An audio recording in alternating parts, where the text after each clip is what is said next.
Lewis Hamilton just said something that Ferrari cannot hide anymore. And it happened right in the middle of Japanese Grand Prix qualifying. Not after the race. Not in an interview. In the car. At full speed. I have no confidence in the car. 9 words. That's all it took to expose a problem Ferrari has been trying to control since the start of the season. Because while Mercedes locked the front row with over half a second advantage, Ferrari looked competitive on paper, but completely unstable underneath. Leclerc masked it. Hamilton revealed it. And here's the part that changes everything. This isn't just about one bad session. This is about a hidden weakness in the SF-26 that only appears at high speed, exactly where championships are decided. If Ferrari can't fix this, they're not fighting for wins. They're fighting to understand their own car. Subscribe now, because what Hamilton really uncovered goes far deeper than anyone expected. What makes this even more uncomfortable for Ferrari is how normal everything looked at first.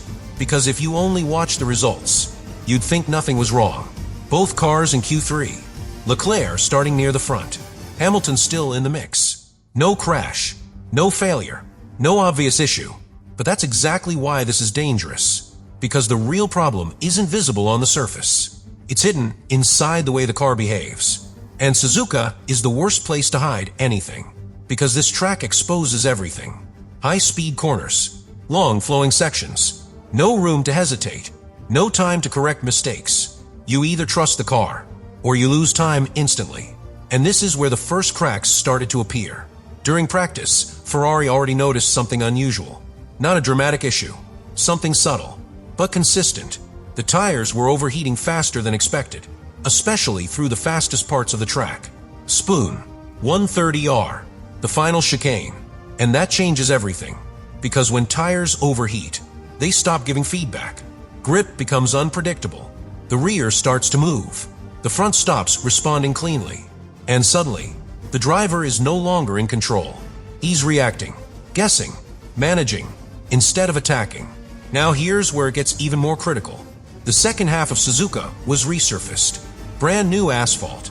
Smoother, cleaner, but also much less forgiving. Less rubber on track. Less natural grip.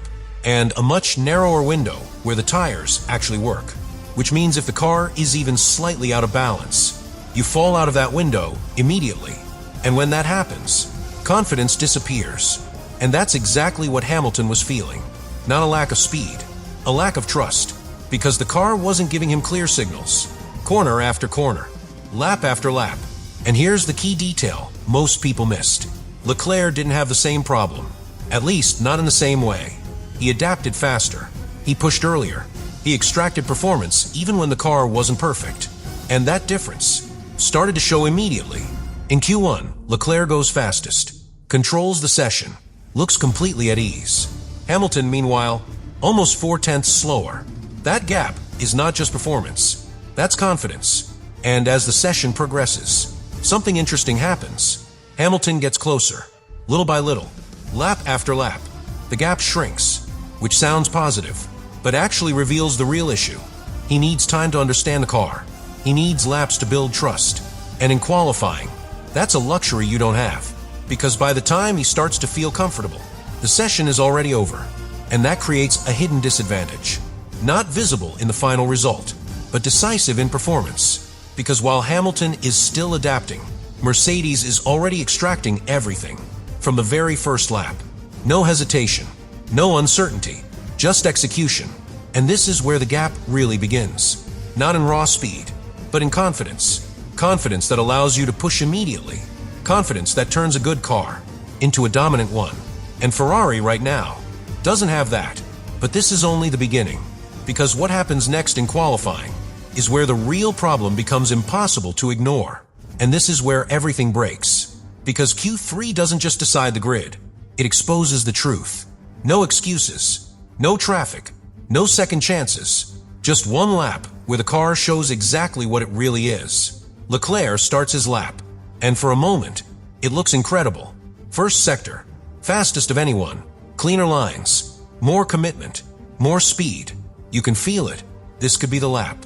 This could be the moment Ferrari finally challenges. But then, it begins. Sector 2. The car starts to lose time. Not dramatically, but enough to feel it slipping away. And by the time he reaches the final sector, it's gone. The speed disappears. The advantage fades. And he crosses the line. Fourth. Again. Not bad, but not enough. Now watch Hamilton, because his lap tells an even more revealing story. He starts even stronger. Purple sectors early on. Faster than everyone at that point. For a brief second, it looks like he might break into the top 3.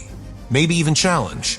But then, the exact same thing happens. The car just drops. No warning. No clear mistake. Just a loss of performance exactly where it matters most. And he finishes 6th. And that repetition is everything. Because this is no longer about one driver or one lap. This is a pattern. Both cars, same behavior, same sections of the track, same result. And that tells you something Ferrari cannot deny. They are hitting a limit, a hard limit, built into the car.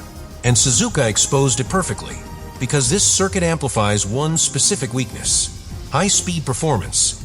This is where the gap to Mercedes becomes impossible to hide. Not in slow corners, not in medium speed sections. Ferrari is competitive there, sometimes even better.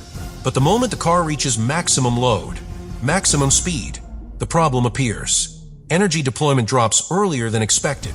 Power fades. The car feels lighter, but slower. And the driver cannot do anything about it. That's the key. This is not correctable mid-lap. It's not something you fix with driving. It's a limitation you carry through the entire lap. And according to the qualifying data, that's exactly where Ferrari loses most of the time compared to Mercedes, especially in the final sector, where top speed and energy deployment decide everything. Now think about what that means. Even if the first part of the lap is perfect, even if the driver extracts everything, the result is already capped.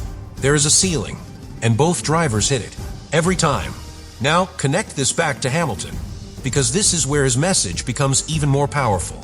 I have no confidence in the car. He wasn't talking about balance or setup. He was talking about unpredictability.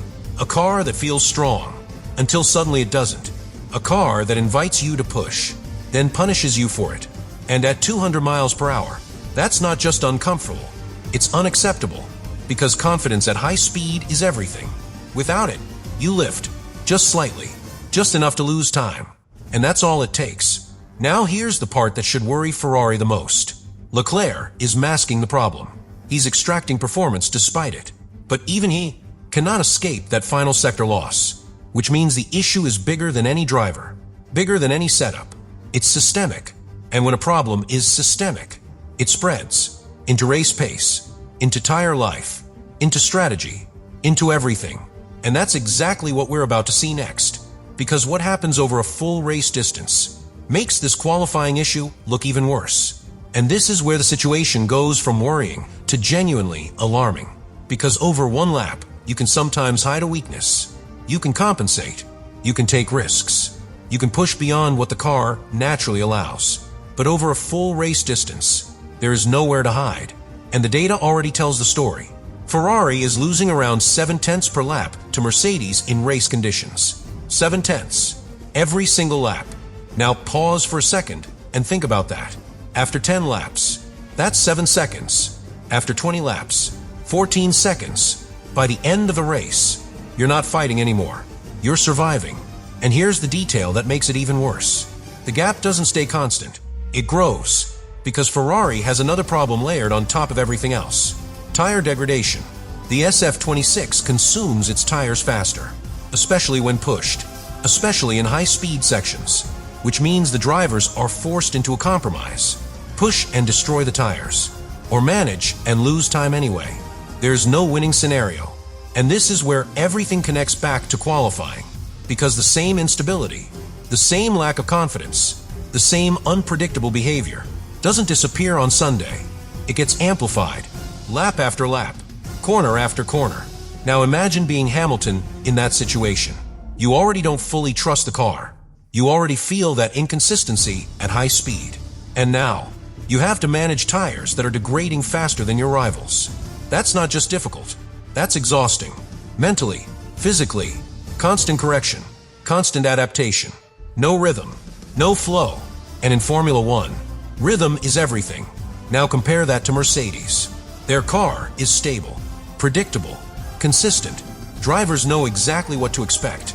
every corner, every lap, and that allows them to push without hesitation, to manage tires more efficiently, to control the race. And that's where dominance is built. Not in one lap, but across 50. Now here's the part Ferrari really doesn't want to admit. Even strategy becomes limited, because when your pace deficit is that large, you can't outsmart it. You can try undercuts, you can gamble on safety cars, you can take risks. But over time, the faster car always comes back. And that's exactly what the numbers suggest. Mercedes doesn't just beat Ferrari. They pull away, relentlessly. And that creates a psychological effect, because once a driver realizes he cannot match the pace, the approach changes. You stop fighting for the win. You start protecting position. You think about damage limitation. And that's not where Ferrari wants to be. Not with this lineup. Not with this expectation. Now bring everything together. Qualifying exposed the ceiling. Race pace exposes the consequence. A car that cannot sustain performance. A driver who doesn't fully trust it. Tires that degrade faster. A rival that is stronger in every critical phase. And suddenly, that one radio message from Hamilton doesn't sound like frustration anymore. It sounds like a diagnosis. Clear, direct, unavoidable. And here's the final piece that makes this even more critical. Because if Ferrari cannot fix this quickly, the gap won't just remain. It will grow, race after race, upgrade after upgrade. Because solving one issue won't be enough. They need to fix everything at the same time, and that almost never happens instantly. So now the question is no longer about performance. It's about time. How long can Ferrari afford to wait? Before this season is already out of reach? And more importantly, how long can a driver like Hamilton operate without confidence before it starts affecting everything else?